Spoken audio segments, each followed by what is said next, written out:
Hello friends, welcome to NEET career. आज के इस वीडियो में हम कई सारी चीज़ों के बारे में डिस्कस करेंगे। Initial level discussion after the examination. Paper कैसा है सभी को पता चल गया होगा, फिर भी उसके ऊपर डिस्कस करेंगे।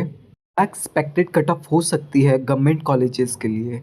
गवर्नमेंट कॉलेजेस के लिए क्या कट ऑफ हो सकती है और वो कैसे पता चलेगा, depending on the previous year terms. All India quota 15% जो नेशनल लेवल का सेंट्रलाइज्ड काउंसलिंग होता है, उसमें आप क्या रैंक एक्सपेक्ट कर सकते हैं, किस रैंक तक जाएगी इस बार, depending on the number of seat जो सीट इंक्रीमेंट हुई है। क्वालिफाइंग कट ऑफ स्कोर क्या हो सकती है। तो फर्स्ट लेवल का डिस्कशन तो ये होता है, कितने नंबर पे क्वालिफाई होंगे, कितने नंबर पे गवर्नमेंट कॉलेजेस मिलेंगी, और वो सब किस पे डिपेंड करता है, डिफ़िकल्टी लेवल पेपर का। ठीक है, आप लोग बहुत सारे वीडियोस देखते होंगे। ठीक है, उनमें से ही एक नीट करियर चैनल है। आप देख सकते हैं ट्रैक रिकॉर्ड, बहुत समय से इस पर वीडियो आ रहे हैं। और पार्टिकुलरली इस चैनल से जुड़ा एक और चैनल है नीट करियर, उस पर आपके एमबीबीएस के बाद जो पढ़ाई होती है, पीजी, एसएस, डिप्लोमा, इन सभी की काउंसलिंग प्रोवाइड की जाती है। तो यहाँ पर जो एक्सपर्ट काउंसलर्स हैं, उनको डिपार्टमेंट वाइज नॉलेज है कि कौन से कॉलेज में कौन सा डिपार्टमेंट कैसा है। आगे के काउंसलिंग के लिए भी आपको यहाँ से एक फ्यूचरिस्टिक पॉइंट ऑफ व्यू से आपको आइडिया मिलेगा। चैनल पर अगर न्यू हैं तो इसको सब्सक्राइब कर लें। इस चैनल पे अगर आप आ गए हैं और वीडियो वॉच कर रहे हैं तो आप हमारे वेबसाइट को भी विजिट कर सकते हैं www.neetcareer.co.in। Now coming to the point कि डेटा के बेसिस पे हम कैसे पता लगाएंगे कि क्या कट ऑफ इस बार की हो सकती है। तो पहले आते हैं क्वालिफाइंग कट ऑफ के लिए।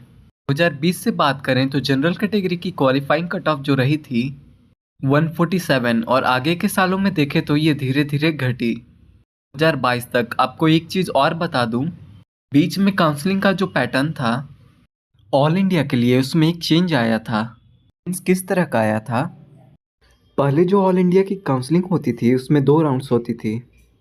आफ्टर 2 राउंड जितनी भी सीट बच गई वो स्टेट लेवल काउंसलिंग के लिए ट्रांसफ़र हो जाती थी, और 2 ही राउंड ऑल इंडिया पे होता था।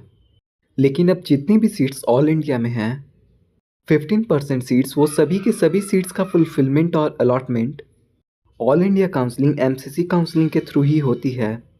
अगर सीट बच गया तो बेकार चला जाएगा, लेकिन वो ट्रांसफ़र नहीं होती है। तो उससे क्या है कि कट ऑफ पे इम्पैक्ट पड़ा था। आप यहाँ पे देख सकते हैं 2021 में 2020 की जो कट ऑफ गई थी वो 15,000 रैंक तक गई थी गवर्नमेंट कॉलेज की। उसके बाद 2021 में अचानक से 21,000 ड्रास्टिक चेंज आया। तो उसका एक रीज़न है। क्वालिफाइंग कट ऑफ की बात करें तो वो टोटली डिपेंड करती है नंबर ऑफ कैंडिडेट, पेपर की डिफ़िकल्टी लेवल, इस पे डिपेंड करती है। तो टोटल कितने नंबर ऑफ कैंडिडेट्स क्वालिफाई हुए थे, यहाँ पे 2020 में 7.7 लाख, 2021 में 8.7 लाख, लगभग 1 लाख काउंट बढ़ गया और क्वालिफाइंग कट ऑफ नीचे गिर गई। वो तो पेपर के डिफ़िकल्टी लेवल पे है। 2022 में 117 तक आ गया क्वालिफाइंग कट ऑफ। जनरल की बात कर रहा हूँ, कैंडिडेट और बढ़े लगभग 1.25 लाख के आसपास।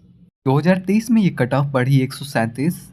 पिछले साल के एनालिसिस को आप इग्नोर कीजिए, क्योंकि लास्ट ईयर जिस तरह से एग्ज़ाम कंडक्ट हुआ था, इस तरह से स्कैम हुए, पेपर लीक हुए इतनी जगह, इतने सारे प्रूफ मिले, और 600 प्लस मार्क्स लाने वाले कैंडिडेट्स की संख्या ड्रास्टिकली 80,000 प्लस बढ़ गई। 80,000 से ज़्यादा कैंडिडेट्स ने 600 प्लस मार्क्स लाया। पेपर इजी था, उसके साथ साथ जो पेपर लीक का इशू था उसके कारण भी ये नंबर बढ़ा। तो पिछले साल का एनालिसिस में से हटा देते हैं, उसके बाद एनालिसिस करेंगे तो आपको एक रियलिस्टिक फिगर मिलेगा, क्योंकि पेपर का डिफ़िकल्टी लेवल बाकी सब सालों से इस बार ज़्यादा डिफ़िकल्ट था। और फिजिक्स की बात करें तो एक ही अलग लेवल पे पेपर का डिफ़िकल्टी लेवल था। 2025 की बात करें तो पेपर का डिफ़िकल्टी लेवल सबको देखते हुए मुझे लगता है कि 125 से 130 तक क्वालिफाइंग स्कोर रहेगा। Reason Bing number of candidates जो अप्लाई किए थे वो घट गया। घटे क्यों, हर एक साल तो बढ़ते हैं। पिछले साल जो तमाशा हुआ नीट एग्जामिनेशन और काउंसलिंग में, जितने स्कोर लाने पड़े कैंडिडेट्स को गवर्नमेंट कॉलेज लेने के लिए, उससे कैंडिडेट्स बहुत ज़्यादा फ्रस्ट्रेट हो गए, और उनमें से कई लोगों ने डिसीज़न ही चेंज कर लिया कि अब ये जो मेडिकल का सिचुएशन होते जा रहा है साथ में पढ़ाई इतनी महंगी हो गई है, गवर्नमेंट कॉलेज मिलना ऑलमोस्ट इम्पॉसिबल हो गया है।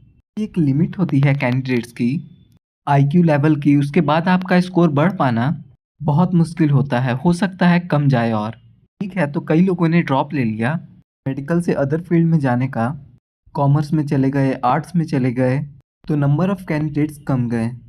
ठीक है, ये होता है डिमांड एंड सप्लाई की चेन के बेसिस पे, तो नंबर ऑफ कैंडिडेट्स कम गए, इसीलिए total number of qualifying candidates around like 55 to 56% होते हैं। क्योंकि फर्स्ट बार में जो कैंडिडेट्स क्वालिफाई होते हैं जनरल से तो 50% होते हैं, लेकिन ओबीसी एससी एसटी मिलाकर वो परसेंटेज बढ़ जाता है। लेकिन पिछली बार से around 40 to 41,000 candidates come qualify होंगे इस बार। ठीक है, तो इतना क्वालिफाइंग कट ऑफ रहेगा। बात करें तो ये हाई लेवल पे बात हो रही है। ठीक है, अगर रैंक का प्रिडिक्शन करें कि ये कितने रैंक तक जाएगा, तो वो किस पे डिपेंड करता है? रैंक का चार्ट है, रैंक का प्रिडिक्शन डिपेंड करता है कितने नंबर ऑफ सीट बढ़ रहे हैं। क्योंकि एग्जामिनेशन कैसा भी जाए, कोई भी ईयर हो, एक पार्टिकुलर रैंक अगर आप लेंगे 25,000, तो उसके अंदर 25,000 कैंडिडेट्स ही हैं। पेपर अगर डिफ़िकल्ट भी है तो भी इतना ही है, इजी है तो भी उतना ही है। फिर वो डिफ़िकल्टी का इक्वेशन चला गया। Now you have the rank. Rank के बेसिस पे और सीट के बेसिस पे कितने सीट बढ़े हैं ऑल इंडिया कोटा में, तो कितना पॉजिटिव शिफ्ट जा सकता है। तो रैंक के बेसिस पे तो हमेशा पॉजिटिव शिफ्ट ही रहता है। पिछले साल 25,200 तक जनरल कैटेगरी की कट ऑफ रैंक रही थी, इस बार वो 28,500 से 27,000 तक जा सकती है। उसी तरह अगर आप ओबीसी का भी देखें तो ओबीसी का भी मोर और सेम ही रहता है। ईडब्ल्यूएस में आपको 28,000 के ऑन एन एवरेज में रहेगा, एससी में अराउंड 1.5 लाख के लगभग भी जा सकता है, और एसटी कैटेगरी में अराउंड 1.7 to 1.8 लाख तक भी गवर्नमेंट सीट मिल सकती है इस रैंक पे। लेकिन रैंक तो अभी पता नहीं है, क्योंकि रैंक वर्सेस मार्क्स का एनालिसिस करना बहुत ही मुश्किल है।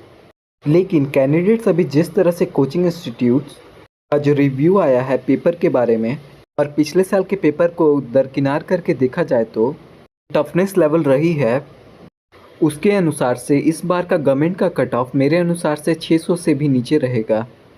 ओके, पिछले बार जो 652 ही गया था, इट वॉज हाईली, उसी का असर है कि उन्होंने देखा कि इतने सारे कैंडिडेट्स 720 में 720 स्कोर कर पा रहे हैं, और किसको एम्स मिले, कौन सा एम्स मिले, पूरे के पूरे मार्क्स लाने के बाद भी उनको गारंटी नहीं है कि एम्स मिलेगा। तो उन्होंने डिसीज़न लिया कि नहीं, इस तरह से नहीं होगा, पेपर को टफ करना होगा, और इतना टफ करना होगा कि कैंडिडेट्स उतना इजीली स्कोर नहीं कर पाएँ, नहीं तो ये examination will be kind of like joke. तो उन्होंने टफ किया, लेकिन फिर भी I am not happy and not satisfied कि इस तरह से पेपर सेट किया जाता है। मिक्स करते बायोलॉजी केमिस्ट्री भी, थोड़ा केमिस्ट्री का भी लेवल उतना अप कर देते, लेकिन फिजिक्स में इस तरह से कर दिया गया है कि कैंडिडेट्स को हवा तक नहीं लग रही थी। वॉटएवर जो हो गया हो गया। तो 590 से 600 के बीच में गवर्नमेंट का अभी के ट्रेंड्स के अनुसार से लग रहा है। जैसे ही कुछ और इनपुट्स आएंगे ये चेंज भी हो सकता है, लेकिन ये जो फिगर है ना, ये चेंज होना मुश्किल है, क्योंकि ये depending on the paper toughness level नहीं है, क्योंकि ये depending on the number of seats हैं। ठीक है, ओबीसी का भी मोर और लेस सेम रहेगा, ईडब्ल्यूएस को थोड़ा बेनिफिट मिलता है 585 से 590 के बीच में। एससी का कट ऑफ रहेगा 470 से 475, और एसटी का 440 से 445 450। मतलब पिछले साल से आपको बेनिफिट मिल रहा है, पिछले साल से इन कंपैरिजन विद 2023। 2025 में आपको बेनिफिट मिलेगा in terms of marks, what ever the difficulty level. ठीक है, कैंडिडेट समझे जिनको गवर्नमेंट लाना था, गवर्नमेंट सीट लेनी थी, कि नहीं this time we have to do our best, इतना एफर्ट है उससे भी 10 to 15% एक्स्ट्रा लगाना है। तो उनकी प्रिपरेशन बहुत अच्छी थी, क्योंकि वो टारगेट कर रहे थे 650 प्लस का, लेकिन पेपर वैसा नहीं आया। जैसा प्रिपरेशन रहेगा उस हिसाब से स्कोरिंग तो होगी। ठीक है, तो अच्छे स्कोर करने वाले कैंडिडेट्स भी बहुत रहेंगे, लेकिन अच्छा स्कोर क्या होगा, वो 720 नहीं होगा, वो कहीं ना कहीं आपको 600 650 वाला स्कोर अच्छा स्कोर होगा। ठीक है, तो ये हाई लेवल पे एनालिसिस है। If you have further any doubt you can call us on the given number 7004044322 and ask any of your query from us. So that's all from my side. Thank you for watching, have a nice day.